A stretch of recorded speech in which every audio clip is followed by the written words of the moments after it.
हाँ जी, नमस्कार भी सभी को। कैसे हो सारे? उम्मीद है सब स्वस्थ होगे, मस्त होगे। तो आज का थंबनेल देख के आपको समझ आ गया होगा कि क्लास किस मुद्दे पे है। तो क्लास है आज हमारी जो ईएमआरएस का टायर 2 का एग्जाम हुआ था, उसके बेस पर है भी। ठीक है? तो जो हमारा ईएमआरएस का टायर 2 अभी जो एग्जाम हुआ है 2 दिन पहले, उस पर बेस्ड है भी। कैसा एग्जाम हम सोच रहे थे कि आएगा, कैसा आया, क्या कट ऑफ जाएगी, क्या अनुमान है कि कैसे वो एनालाइज करने वाले हैं कट ऑफ को, तो उन सब के बारे में बात करेंगे। ठीक है? तो आप जो भी कैंडिडेट हैं जो ये हमारा टायर 1 टायर 2 जो भी एग्जाम दिए थे, उसके बाद आपने टीजीटी पीजीटी जो भी दिए थे, वो आपके लिए यह क्लास भी इंपॉर्टेंट रहेगी। तो पहली बात तो ये कि उन्होंने बोला क्या था, जो हमारा विभाग है। कौन करवा रहा है ईएमआरएस एग्जाम? तो सीबीएसई।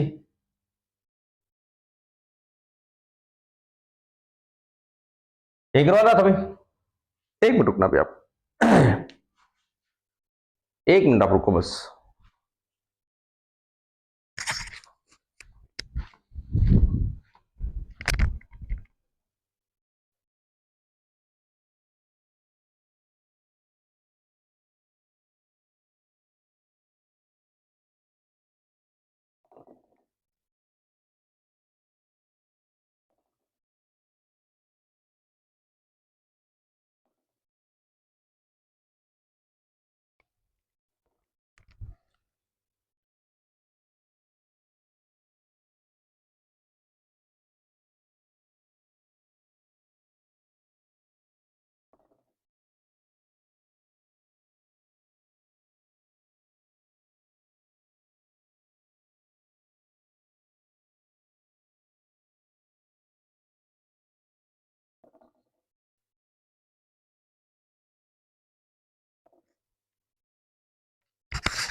हाँ जी, माफी चाहूंगा, आपको 1 मिनट का इंतजार करवाया। चलो, तो जो हमारा एग्जाम है वो कौन करवा था अभी? सीबीएसई एग्जाम करवा रही थी। टायर 1 करवाया। टायर 2 में उन्होंने क्या बोला कि हम 40 नंबर का आपको ऑब्जेक्टिव देंगे और 60 नंबर का सब्जेक्टिव देंगे, यही बोला। तो ये 40 तो सबको समझ आ गए थे कि ऑब्जेक्टिव है, गोले भरने हैं।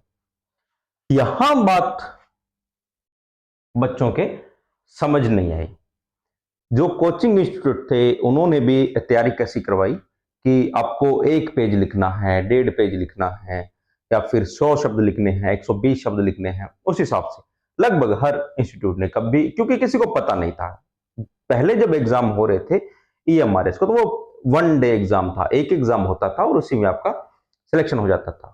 इस बार उन्होंने 2 कर दिए। तो हुआ क्या कि ये तो पता था कि 40 ठीक है, यहां नहीं पता था। तो हर किसी ने कैसे तैयारी की कि लगभग 100 से लेके 125 शब्दों तक, 125 वर्ड तक हमारा क्वेश्चन आएगा, हम वैसे लिखेंगे। हुआ क्या? तो उन्होंने पहले तो एक क्वेश्चन को 4 में डिवाइड किया और इस 4 को लिखने के लिए कि हमें केवल 2 ही लाइनें दी।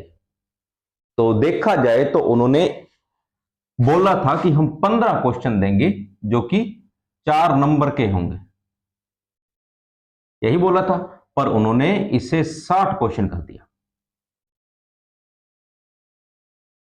60 क्वेश्चन और 60 ही नंबर, एक प्रश्न एक का। और अगर ढंग से देखा जाए ना, तो ये पेपर कोई सब्जेक्टिव नहीं था, ऑब्जेक्टिव ही था। आपको 2 लाइनों में आप क्या लिख लोगे? आपको संज्ञा की परिभाषा पूछी गई, 2 लाइनों में ढंग से वो भी नहीं लिखी जाती। अगर आप उसको पूरा विस्तार से लिखोगे ना, तो वो भी 3-4 लाइनें आपकी खा जाएगी। तो मोस्टली जो बच्चे बोल रहे हैं ना कि सर हमारा एग्जाम अच्छा नहीं गया, हमें समझ नहीं आया, वो रीजन यही है कि उन्होंने जो तैयारी की थी वो तो की थी लगभग 125 वर्ड, 100 वर्ड के हिसाब से, और एग्जाम में लिखना कितना आया? 2 लाइनें।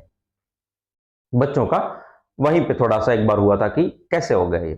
ठीक है, फिर टीजीटी के एग्जाम में आप देखना कि उन्होंने, जैसे टीजीटी हिंदी का मैं बोलूं, तो उन्होंने जीके जो आपका, सॉरी, आपका जो ग्रामर होता है वह ज्यादा पूछी। मोस्टली बच्चों को लग रहा था कि यहां ज्यादा ग्रामर पूछेंगे और यहां ज्यादा सब्जेक्टिव पूछेंगे, आपका जो साहित्य पूछेंगे, पर उल्टा हुआ। ठीक है, तो ग्रामर ज्यादा पूछ ली गई, ऐसा लगभग सभी में हुआ था। तो बच्चों को समझ ही नहीं आया कि करना क्या है, क्योंकि आप दो लाइनों में कर नहीं सकते। कोचिंग वालों ने दिमाग में डाल दिया था कि 100 वर्ड, 150 वर्ड, 200 वर्ड, उस हिसाब से बच्चों ने तैयारी की। कोचिंग वालों ने भी ऐसे ही करवाई और सेल्फ जिन्होंने की वह भी ऐसे ही की।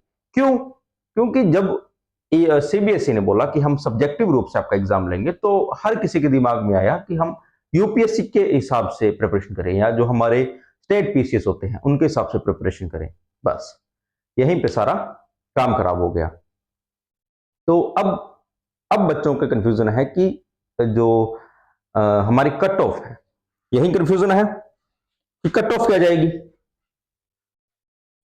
मेन कंफ्यूजन बच्चों का हो क्या रहा है कि सर एग्जाम, उन्होंने पैटर्न समझ नहीं आया हमें, पर एग्जाम सभी का अच्छा गया है। कुल मिला के देखा जाए तो बोल रहे हैं कि एग्जाम सभी का अच्छा गया है, तो कट ऑफ क्या रहेगी। बात यहां आके रुकती है, सर कट ऑफ क्या रहेगी, क्या जा सकती है।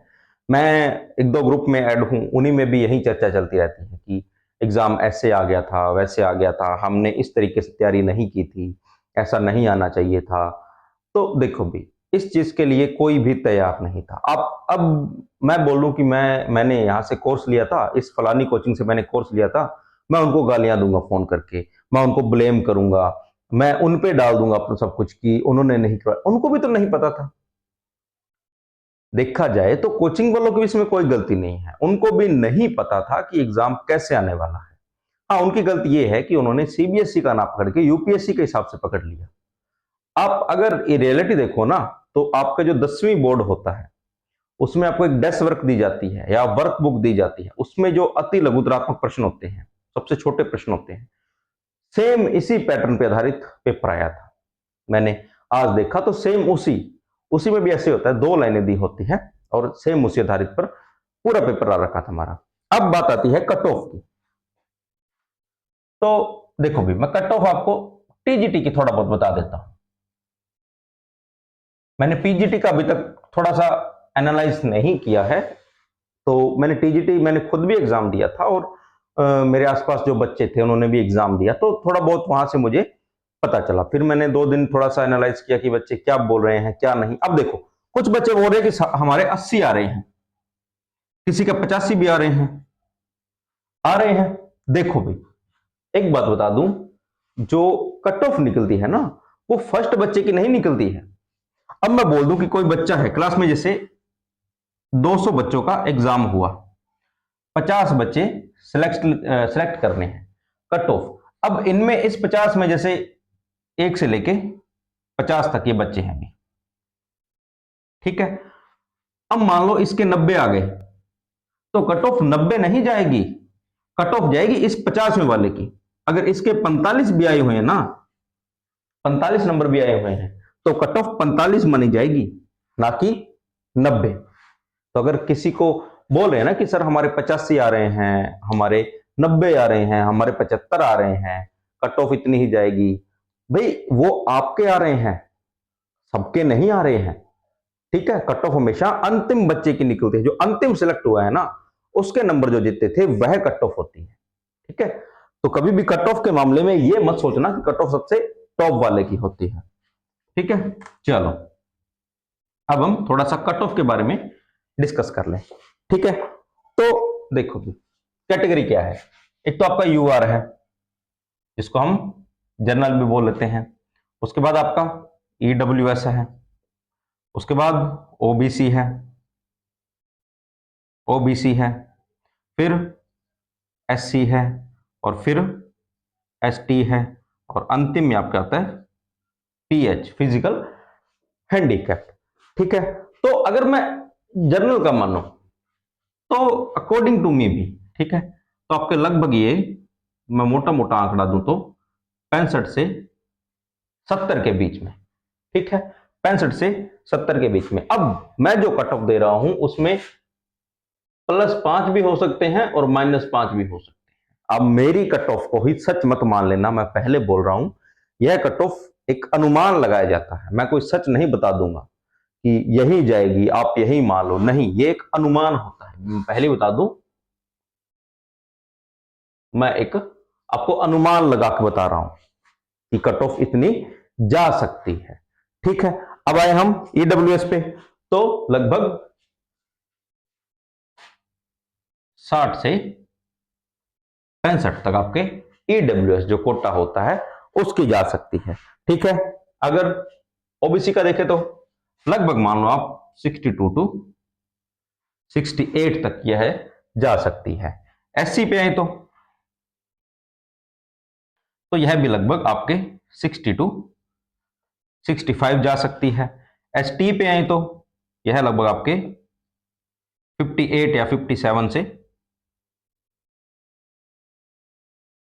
लगभग आपका 62 टू 63, और यह आपका लगभग 50 से 55 नंबर तक आपका जो फिजिकल हैंडीकैप्ट है उसकी जा सकती है, ठीक है।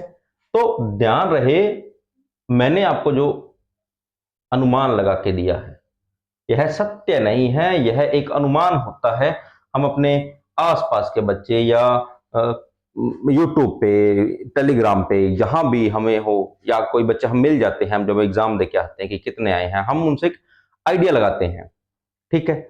भर्ती कितनी थी तो आप उस हिसाब से आइडिया लगा सकते हो कि अगर 400 भर्ती थी तो वो 4000 बच्चे ऑल इंडिया लेवल पे थे भी, ना कि एक राजस्थान या एक पंजाब या एक बिहार, एक लेवल नहीं था, इंडिया लेवल की वैकेंसी थी, ठीक है। अब वो बोल रहे हैं कि शायद वो 3 गुना उठाएंगे। मान लो अगर 400 वैकेंसी थी तो आपका जो टीयर 2 है वो लगभग 4000 बच्चों ने दिया है, और 3 गुना मतलब लगभग 1200 बच्चे वो डीवी के लिए बुलाएंगे, ठीक है। तो अब मेरा, पहले तो आपको यहां तक समझ आ गया होगा, ठीक है। 1 मिनट रुको भैया।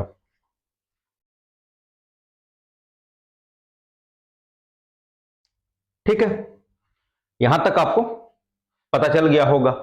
अब सुनो भी, अब एक फाइनल, मेरा मानना है कि आप जितने भी बच्चे एग्जाम दे के आए हो, जितने भी बच्चे एग्जाम दे के आए हो, आप सब अपने डॉक्यूमेंट तैयार रखो।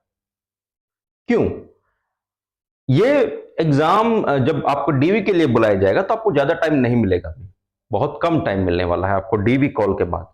तो कई बार ऐसे डॉक्यूमेंट होते हैं जो बनने में 15-15 20 दिन लग जाते हैं। मान लो आधार अपडेट करवाने वाला, आपका आधार आपका पुराना चल रहा है जिसमें डेट ऑफ बर्थ गलत है या आपकी फोटो पुरानी लगी हुई है, तो आप अभी उसको अपडेट करवाओ। क्यों? क्योंकि बाद में उसको अपडेट होने में लगभग 15 से 20 दिन लगते हैं, ठीक है। आपका मूल निवास है, कास्ट सर्टिफिकेट है, कुछ भी ऐसा डॉक्यूमेंट जो आपका अभी आपके पास नहीं है, आप उसको सही से बनवाओ। क्या करना है आपको?